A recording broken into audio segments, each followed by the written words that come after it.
Magandang tanghali po sa inyong lahat. Magandang madaling araw dyan po sa atin sa Pilipinas. Ito muli si Dr. Amalia Bongko. Nagpapayo again sa inyo. At huwag kakalimutan ng kasabihan ng mga doktor, an ounce of prevention is a fourth pound of a cure.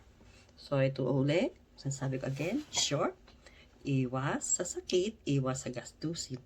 Imbes na ibibili ng gamot, pambili lang ng ating pagkain. So, nung nakaraan pong video ko, yung unang pong video, na-mention ko po yung tatlong sakit na common sa mga sanggol. Yung pong tetanus neonatorum, sepsis neonatorum, opthalmia neonatorum, tsaka pamagitin ko na rin po yung omphalitis. So, yun po ay napakahalaga rin para meron kayong kaunting kaalaman. Hindi ko naman sasabihin na yung mga gamot-gamot doon. Gusto ko lang po sa inyong ma-mention paano, kahit paano ay ma-prevent nyo o makaiwas sa mga ganong sitwasyon ng inyong sanggol. So, susimulan na po natin ang ating topic. Ang una pong topic ay neonatal sepsis. Pero po bago ang lahat, pagpasensyahan nyo na po, ang gamit ko lang ay iPad. Dahil wala dito yung aking anak na marunong gumamit itong mga gadget dito ay kumpleto. Kaya lang, hindi ko alam pa paano to i-start. Okay? Ang anak ko ay nasa Pilipinas. Kaya pagdating niya rito, gagamitin po natin lahat yan. Kaya ito na lang muna pong iPad. So, ano ba ang neonatal sepsis? Ang neonatal sepsis ay is an infection in the bloodstream that poses severe health risks to newborns, including permanent brain damage and disability, such as cerebral palsy. Yan, cerebral palsy, marami tayong nakikita niya sa Pilipinas. Siguro may dahilan ng kaganon sakit ng kanilang anak. It is most often caused by the group Streptococcus, GBS, and Escherichia coli, E. coli bacteria, although there are a variety of other infectious agents that can also lead to sepsis. So, mini-mention dito kung ano ang mangyayari kung sakali ang bata ay nagkaroon ng infection, itong neonatal infection na sepsis, permanent brain damage, at saka disability. Ruin nyo, permanent na pagkaka-apekto sa ating utak ng bata. Kaya, kung pwede talaga maiwasan, iwasan natin yan, mangyari sa inyong anak. Sunod na slide, ipapakita po ang dalawang klase ng sepsis, neonatal sepsis, natin kung tawagin ay early onset at saka po late onset. Okay? Babalik na rin ko lang po yung aking camera para makita natin po yung screen. So, neonatal sepsis is a blood infection that occurs in an infant younger than 90 days old. The early onset sepsis is seen in the first week of life, and late onset occurs after 1 week throughout 3 months of age. Halos nga 90 days, okay? Yung causes, usually caused by bacteria, yung mention ko na Escherichia coli, Listeria, strains of Streptococcus, yung group Streptococcus, nabanggitan natin herpes simplex. However, this problem has become less common because women are screened during pregnancy. Okay, yung early onset. Early onset na tawag natin ay most often appears within 24 to 38 hours of birth. The baby gets the infection. Ito, paano na kuha ng bata? From the mother before or during delivery. The following increases the infant's risk of early onset bacterial sepsis. Yung mga kondisyon, paano ang bata magiging high risk. Magkaroon nito. Like na GBS colonization during pregnancy, preterm delivery, water breaking, rupture of membrane, yung panabigan natin, pumutok longer than 18 hours before birth, infection of the placenta tissue, yun na yan, natawag nilang panabigan na pumutok. Ito naman ay supot, supot, kung tawagin nila yung placenta tissue ay infected, and term namin ay chorioamnionitis. So, yung babies naman with late onset, usually nakukuha nila ito, get infected after ng delivery. So, after na, mga kondisyon naman na magkaroon ng hayos ng bata, yung mga nagkaroon na ng IV fluid, yung mga swero, having a catheter in the blood vessels for a long time, at saka po yung mga nasa hospital. Okay, yung batang na hospital ng matagalan. So, that's it. So, yan po ang causes ng mga high risk din, paano magkaroon ng bata ng infection ng sepsis. So, sa dito slide naman natin isusunod ay papakita yung mga sintomas na nagpipresent sa batang may infection ng sepsis. Okay? Sintomas. Symptoms of infection in newborn include not feeding well, hindi sumususo na maganda, being very sleepy, palatugin, laging tulog-tulog, being very irritable, iyak ng iyak, iyak ng iyak. Tinignan mo na kung ba anong dahilan, iyak pa rin. Rapid breathing, mabilis ang paghinga or breathing pauses, yung mga humihinto-hinto ng paghinga. Vomiting, diarrhea, fever, mataas ang temperatura. Sa atin po, mataas na 38.1. Tapos, inability to stay warm. Yung kahit na yung bata ay may lampin na, nilampinan nyo na, ginawa nyo pa na ng blanket. Ano pa rin po siya. Malamig ang bata. Tapos po, ang bata ay maputla. May kondisyon na tinatawag din kaming jaundice, yung paninilaw ng bata, ng sanggol. Nakikita yan. Halos kulay kalabasa ng bata. Hindi rin po maganda yun. Tapos, mayroon pong kinukumbulsyon din ng sanggol. So, na next slide po natin ay tandali lang po. Ayan. Examinations. Ano ba ang mga exams o mga testing na ginagawa? Lab test can help diagnose neonatal sepsis, identify the cause of the infection. So, ito mga ginagawa ng mga doktor. Yan, nag-request sila ng blood culture, C-reactive protein, complete blood count, at yung mga, kung may sepsis talaga, naglulumbar puncture sila, spinal tap. So, yung spinal tap po, kukuha sila ng tubig mismo sa utak yan.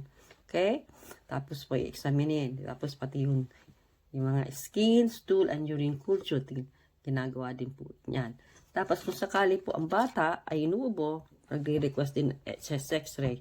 Urine culture, usually ginagawa sa mga bata older than a few days. Alright? So, ay napaka-importante. Kaya nga nakalagay prevention. Kaya nga sinasabi ko sa inyo, kung makakaiwas tayo sa sakit, maiwasan ng panggastos. Kaya may prevention naman. So, tingnan natin, okay? Dali lang. Prevention. Pregnant women may need preventive antibiotics if they have.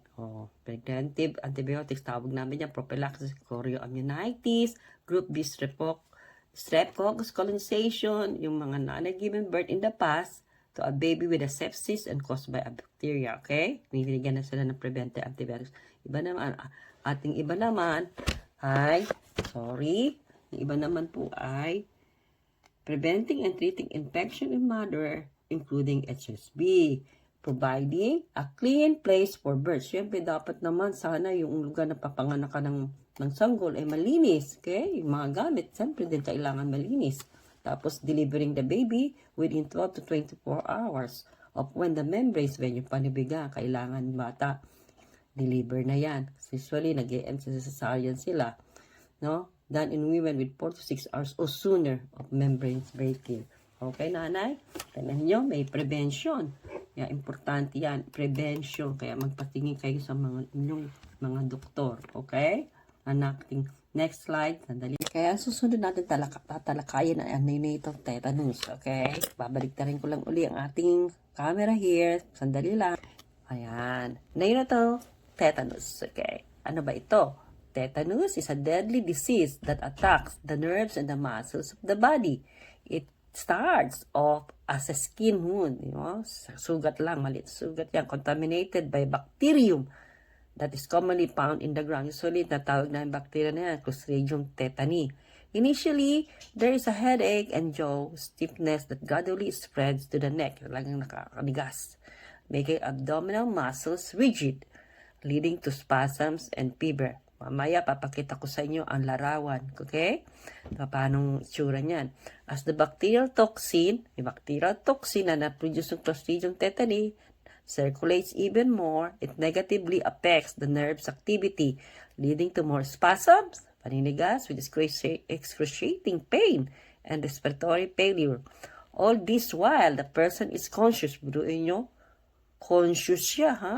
Talagang maliwanag ang kanyang pag-iisip habang siyang ina-atake ng tetanus na yun at tatawag namin tetanic attacks. Tetanus is a dreadful disease. Without treatment, tetanus can lead to death. Kaya, number 1, death. Vaccination. Yan na naman, bakuna lang po is the best protection against this deadly disease.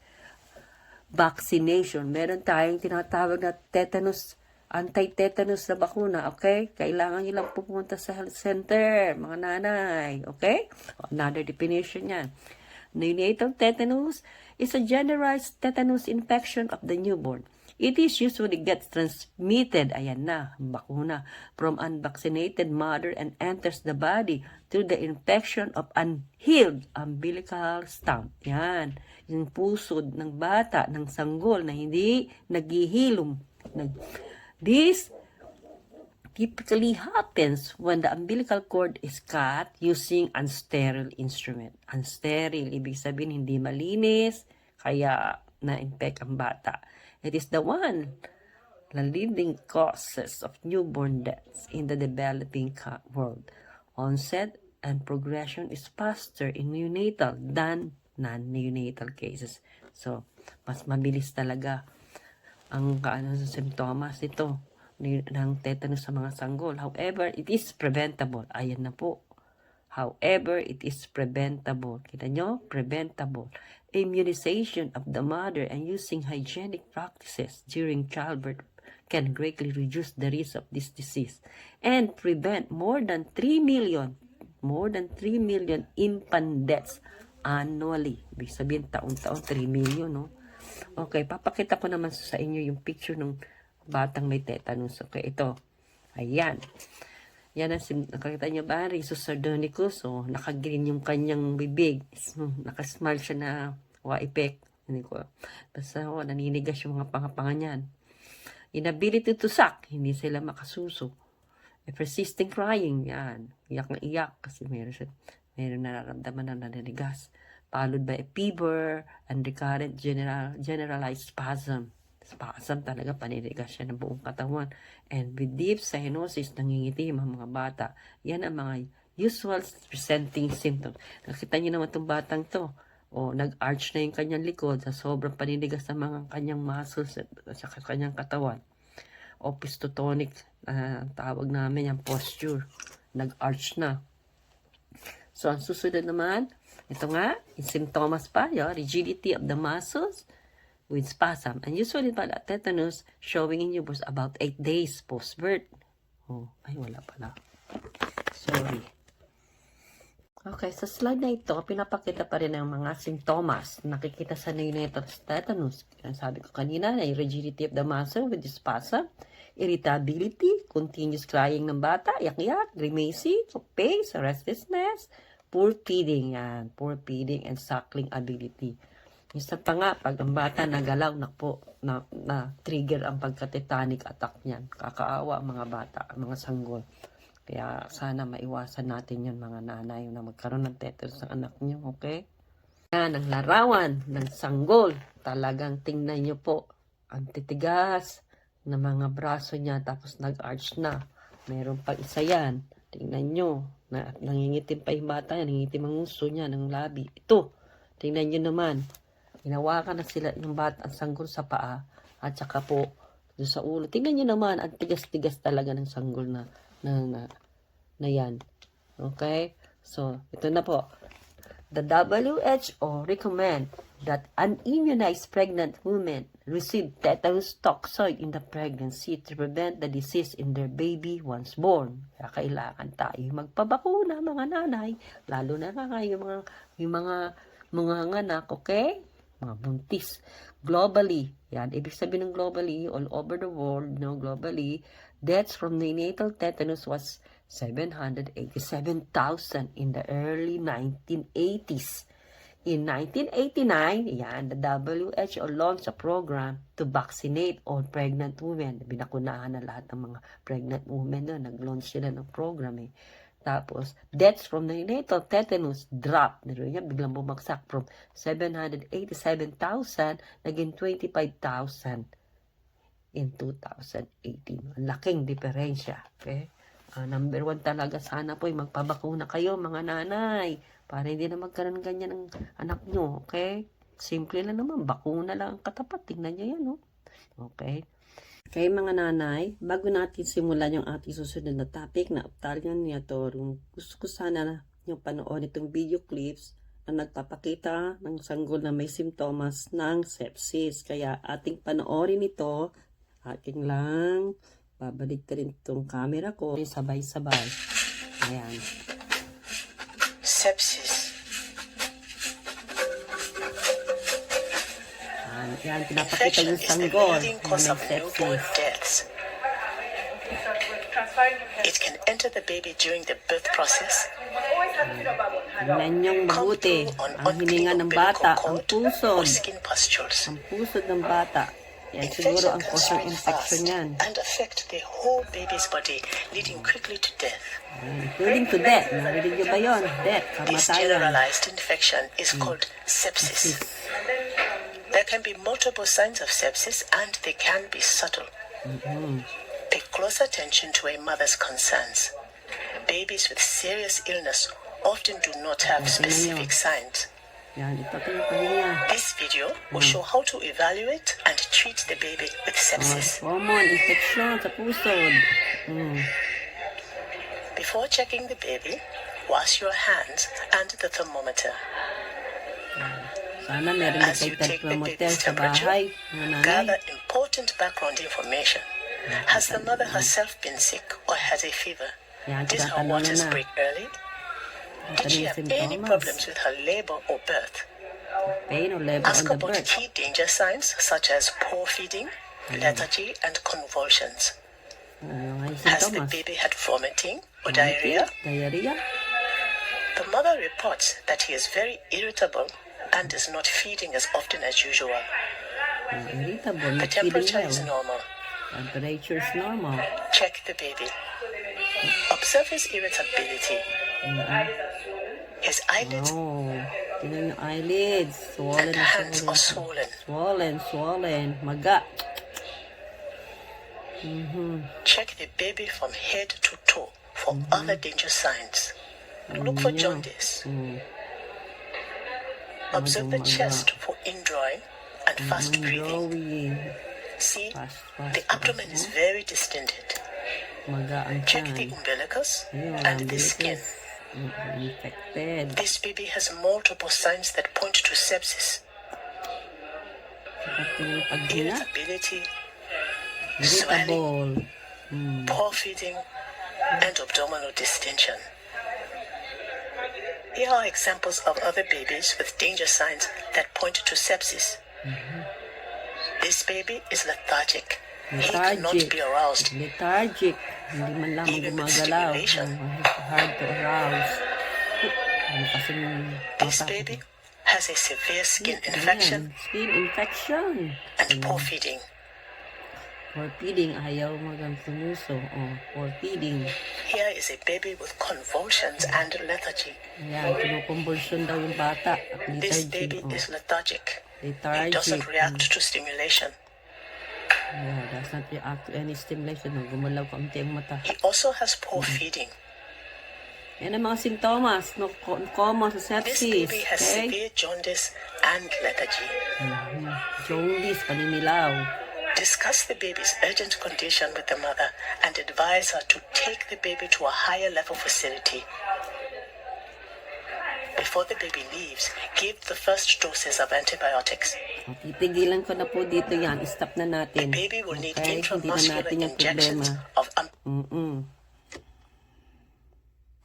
Nanay, so nakita nyo yung baby, mga simptomas, okay? Yun yung mga simptomas ng sepsis. Binanggit yung poor feeding, irritability, lethargic.